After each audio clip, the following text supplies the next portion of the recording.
할렐루야.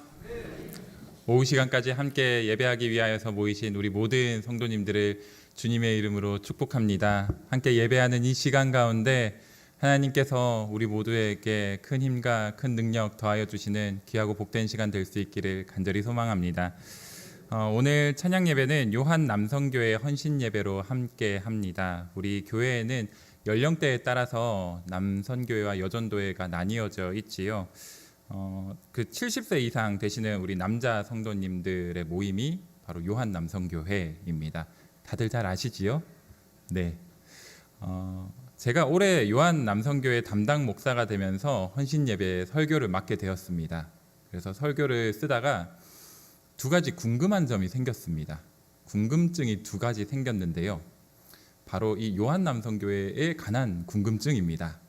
혹시 이 궁금증에 대한 해답을 아신다면 설교 끝나고 저한테 좀 말씀해 주시면 감사하겠습니다. 제 나름대로 해석은 해봤는데 이게 정답이 맞는지 잘 모르겠어서 우리 요한남성교회 성도님들께서 들어보시고 혹시라도 틀린 게 있으면 저에게 또 다시 말씀해 주시기 바랍니다. 두 가지 궁금증이 생겼는데요. 하나는요, 우리 70대 이상 남자 성도님들의 자치회에 성경에 붙일 수 있는 수많은 이름들이 있지 않습니까? 그런데 왜 하필 요한이라는 이름이 붙었을까? 요한의 어떠한 점을 우리가 본받고자 해서 요한 남성교회라는 이름이 세워지게 되었을까에 대한 그 출발의 궁금증이 하나였고요. 그리고 다른 하나는요, 성경을 보면은 사실 여러 명의 요한이 나오거든요. 그래서 요한 남성교회의 이 요한이 과연 어느 요한을 말하는 것일까에 관한 궁금증이 생겼습니다. 혹시 아시면 저에게 좀 말씀해 주시길 부탁드립니다. 이 두 가지 궁금증을 가지고 계속 고민을 하다가요, 성경에서 살펴볼 수 있는 요한이 누가 있을까 생각했을 때 크게 한 세 사람 정도를 꼽을 수 있겠더라고요. 먼저는 우리가 너무나 잘 알고 있는 인물이지요. 예수님께 세례를 베풀었던 사람, 바로 세례 요한이 우리가 가장 먼저 떠오릅니다. 예수님의 앞길을 예비하는 사람으로 택함받은 또 마지막 선지자로서 예수님을 전하였던 사람이 바로 세례 요한이었지요. 그리고 또 다른 요한 누가 있을까요? 네, 맞습니다. 사도 요한이 있지요. 예수님의 제자, 그리고 예수님의 그 중에서도 핵심적인 세 제자 중에 한 사람이었던 사도 요한이 있습니다. 신약 성경에 보면요, 이 요한이 저술한 많은 책도 있고요, 우리가 잘 아는 것처럼 반모섬에서 요한계시록도 집필할 만큼 아주 성경에 막대한 영향을 미친 인물 중에 한 사람이기도 합니다. 자, 그러면 제가 세 사람이라고 했잖아요. 세 번째 요한이라고 했을 때 떠오르는 사람 있으신가요? 자, 여기서부터 조금 막히기 시작하실 겁니다. 우리 남성교회 다른 성경 인물들을 보면은 바울이 있고 바나바가 있잖아요. 이 두 사람의 공통점이 뭘까요? 잘 아시잖아요. 왜? 잘 아시면서 왜 대답들을, 사도행전에서 선교 여행을 떠났던 사람들 아니겠습니까? 선교에 참여했던 선교자들이 바로 이 바울과 바나바였는데요. 이 선교 여정에서 요한이라는 이름을 우리가 발견할 수 있습니다. 바로 그 마가의 다락방이라고 하는 사도행전 1장의 오순절 교회의 출발이 되는 그 마가의 다락방에서 마가가 바로 요한입니다. 마가 요한이라고 하지요. 우리가 또 무엇보다 익숙한 것은 마가복음의 저자이기도 하고요. 또 사도 바울의 선교 여행 중에 동역자이기도 했습니다. 자, 크게 세 사람 정도 요한을 꼽을 수 있을 것 같은데요. 그래서 한 후보는 3명 정도로 추려졌는데 이 세 사람 중에 과연 누가 우리 요한 남성교회의 롤모델일까 곰곰이 생각을 하다가 제가 정답은 모르니까요, 이렇게 한번 정의를 내려보면 좋겠다 싶습니다. 세 사람 중에 한 사람을 꼽지 마시고 세 사람의 장점들을 다 취하셔서 그 세 사람의 모습들이 모두 다 우리 요한 남성교회에서 나타날 수 있으면 참 좋겠다라는 마음이 듭니다. 그러면서 네, 감사합니다. 아멘도 해주시고요. 네, 그래서 제가 오늘 요한 남성교회의 헌신 예배로 또 말씀을 전하게 되었는데, 제가 아까 세 사람의 요한을 말씀드렸잖아요. 그래서 요한 남성교회와 함께 말씀을 나누게 되는 기회가 있을 때마다 이 세 사람의 요한에 관하여서 좀 함께 나누면 참 좋겠다 싶습니다. 다음 원래 때 초대해 주시면은 두 번째 요한에 관한 말씀을 제가 전하도록 하고요. 오늘 이 시간에는 처음으로 이제 첫 시간으로 함께 살펴볼 요한이 세례 요한을 좀 살펴보면 좋을 것 같습니다. 세례 요한도 우리가 참 배워야 하는 신앙의 모범의 모습들이 굉장히 많이 있거든요. 그래서 바라기는 함께 예배하는 우리 요한 남성교회 모든 회원분들, 그리고 또 이 시간 함께 예배하시는 우리 모든 성도님들, 세례 요한에 관하여서 이 시간 함께 살펴볼 텐데, 그 세례 요한의 수고와 헌신, 우리의 삶에도 온전히 나타낼 수 있기를 함께 다짐하는 마음으로 함께 예배하는 이 시간 될 수 있으면 참 좋겠습니다. 함께 오늘 본문을 읽었는데요. 이 세례 요한이 어떠한 마음가짐으로 사역을 감당하였는지를 아주 단편적으로 잘 보여주는 말씀이어서 오늘 본문을 함께 나누고자 합니다. 당시 요한은요, 세례 요한입니다. 네, 당시 요한은요, 예수님과 비견될 만큼 아주 많은 존경을 받던 인물이었습니다. 지혜자로 손꼽혔고요, 또 선지자로 존경받는 인물이었습니다. 세례 요한을 통하여서도 놀라운 일들이 많이 일어났고요, 또 자연스럽게 이 요한을 따르는 제자들도 많아지던 때였습니다. 그러다 보니까 이 제자들 입장에서는요, 제자들에게 오늘 처음에 그 말씀을 보면 어떠하죠? 요한에게 가서 제자들이 예수님에 관한 내용을 들려줍니다. 그런데요, 예수님에 관한 내용을 들려준 이유가 무엇일까? 우리가 생각해 보면요, 선생님이 그토록 말씀하시던 우리에게 찾아오실 그분이 바로 예수님, 저분이 맞으십니까? 라고 기대하는 마음으로 물었을 수도 있을 것 같고요.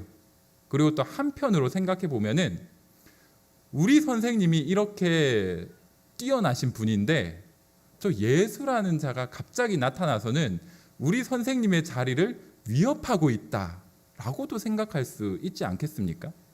그러다 보니까 이 제자들 입장에서는 선생님한테 확인을 받고 싶은 거죠. 우리가 믿어야 할 분이, 우리가 따라야 할 분이 세례 요한 당신이십니까? 아니면 저 예수라는 저분이십니까? 우리에게 알려달라고 제자들이 나아오는 것이죠. 그래서 이제 요한이 제자들을 다 불러 모읍니다. 그리고요, 요한이 어떻게 하나요? 예수님에게 보냅니다. 어떠한 설명도 하지 않고요, 어떠한 변명이나 어떠한 자기 보호를 하지도 않은 채 예수님에게 그저 그들을 보냅니다. 그리고요, 예수님에게 가서 이렇게 물어보고 오라고 말하는데요. 오늘의 본문 19절 말씀에 우리 앞에 화면에 나올 텐데요, 노란색 부분만 한번 읽어보겠습니다. 오실 그이가 당신이오니까 우리가 다른 이를 기다리오리이까. 아멘. 요한은요, 자신이 누구인지 그리고 자신의 사명이 무엇인지를 누구보다도 분명히 알고 있는 사람이었습니다. 사실 요한도 구약의 예언을 성취한 사람이지 않겠습니까? 광야에서 외치는 자의 소리, 이사야서에 있는 말씀이죠. 주의 길을 준비하는 사람, 말라기에 있는 말씀이지요. 그 구약의 말씀들이 요한을 통하여서 성취된 겁니다. 요한도요, 구약의 말씀을 성취한 아주 위대로운 사람 중에 한 사람입니다. 그것을 자신도 알고 있지요. 그런데요, 자신을 따르는 제자들도 당시에는 굉장히 많았고 또 존경받는 위치에 머무르고 있었음에도 불구하고 요한은요, 제자들에게 단 한마디도 자기 자신의 변호나 또 자기 자신의 자랑을 하질 않습니다. 자기 입으로도 제자들의 질문에 답 한마디조차 하질 않습니다. 왜 그럴까요? 오히려 제자들을 곧장 예수님께 보내면서 예수님만이 우리가 그토록 기다리던 그분이라는 것을 예수님을 통하여서 직접 듣고 깨닫도록 예수님께 보낸 것이지요. 이러한 요한의 모습은요, 결코 어느 한순간, 요 한순간에만 이러한 모습이 나타난 게 아닙니다. 요한은요, 일평생 다하도록 그 어느 때에서라도 자신의 모습에서 자기 자신을 드러내고자 하질 않습니다. 오히려요, 철저하게 자기 자신을 감추고 자기 자신을 낮추면서 오직 예수님 한 분만이 드러날 수 있도록 온 힘을 다하였던 사람이었습니다. 이러한 요한의 모습이 아주 잘 나타나는 장면이 바로 예수님께 세례를 베푸는 장면인데요. 우리 마태복음 3장에 나오는 5절과 6절 말씀 앞에 화면을 보면서 함께 읽어보도록 하겠습니다.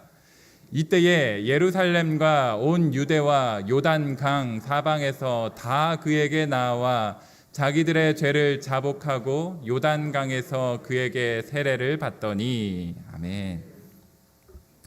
당시에 많은 사람들은요, 이 요한에 관한 소문을 듣고는 요한에게 나아옵니다. 요한이 어디에 있었죠? 요단 강가에 있었거든요. 그래서 요한 앞에 나와서는 많은 사람들이 자신의 죄를 자복합니다. 그리고요, 집단 회개 운동이 일어나고요, 거기에서 멈추는 것이 아니라 그 자리에 있던 수많은 사람들이 요한에게 세례를 받으면서 하나님의 자녀로 거듭나게 됩니다. 요한은요, 요단 강가에 있던 수많은 사람들의 주목과 존경을 받는 유일한 한 사람이었습니다. 그런데요, 바로 그때에 누가 나타나시지요? 예수님이 나타나시거든요.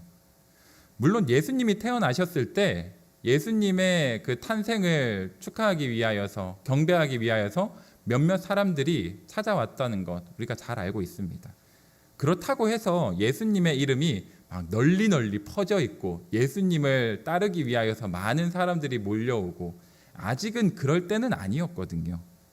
요한과 비교하자면은 예수님은 거의 알려지지 않은 한 사람에 불과했던 당시였습니다. 그런데요, 예수님이 나타나시자 요한이 어떻게 반응하지요? 이어지는 우리 14절의 말씀 앞에 화면 보면서 함께 읽어보도록 하겠습니다. 요한이 말려 이르되 내가 당신에게서 세례를 받아야 할 터인데 당신이 내게로 오시나이까. 그곳에 모인 대부분의 사람들은요, 당연히 요한이 예수에게 세례를 베풀어야 한다라고 생각했을 겁니다. 강가에 모였던 모든 사람들이 요한에게 세례를 받았으니까요. 그런데요, 단 한 사람, 요한만은 자신이 결코 세례를 베풀 수 없다는 것을 알고 있었습니다.